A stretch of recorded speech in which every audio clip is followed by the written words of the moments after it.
Channel of Vadodara. ભગવાન સ્વામિનારાયણના 243માં પ્રાગટ્ય દિને લોયાધામ મંદિર દ્વારા ગરીબોને આ કાળઝાળ ગરમીમાં કેરીના રસનું વિતરણ કરવામાં આવ્યું હતું। શ્રી મુક્ત મુનિ મહોત્સવ એવં સદગુરુ શતાબ્દી મહોત્સવ ઉપક્રમે ભગવાન શ્રી રામ એવા ભગવાન સ્વામિનારાયણના 243માં પ્રાગટ્ય દિને શ્રી સ્વામિનારાયણ મંદિર લોયાધામ દ્વારા પૂજ્યપાદ ગુરુવર્ય શાસ્ત્રી શ્રી ઘનશ્યામ પ્રકાશદાસજી સ્વામીની પ્રેરણાથી ભગવાન સ્વામિનારાયણનો કેરીનો રસનો દિવ્ય અભિષેક થયો।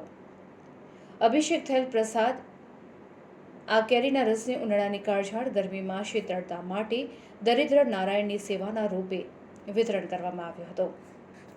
કોઠારે શ્રી પૂજ્ય સરજુ વલ્લભ સ્વામી તથા પૂજ્ય અદ્ભુત વલ્લભ સ્વામીના માર્ગદર્શન હેઠળ શ્રી લોયાધામના સંતો રાણપુર પાસે આવેલ ચોડા ગામ તથા બોટાદ ગામના વિસ્તારોમાં વસતા એવા ગરીબ પરિવાર તથા અનાથ પરિવારના ઘરે ઘરે જઈને તથા ફૂટપાથ પર રહેલા ગરીબોને તથા માનવ મંદ બુદ્ધિ આશ્રમ સમઢિયાળા કેરીનો રસ પીવડાવીને જનસેવા એ જ પ્રભુ સેવાનો સૂત્રને સાકાર કર્યો હતો। ત્યારે કનુભાઈ ખાચર તથા લોયાધામના હરિભક્તોની ટીમ સેવાથી ગરીબોમાં કેરીના રસનું વિતરણ સફળ બન્યું હતું। આવી દરિદ્ર નારાયણની સેવા કરીને શ્રી લોયાધામ મંદિરે આજે એક આદર્શ માનવતાનું ઉદાહરણ પૂરું પાડ્યું છે।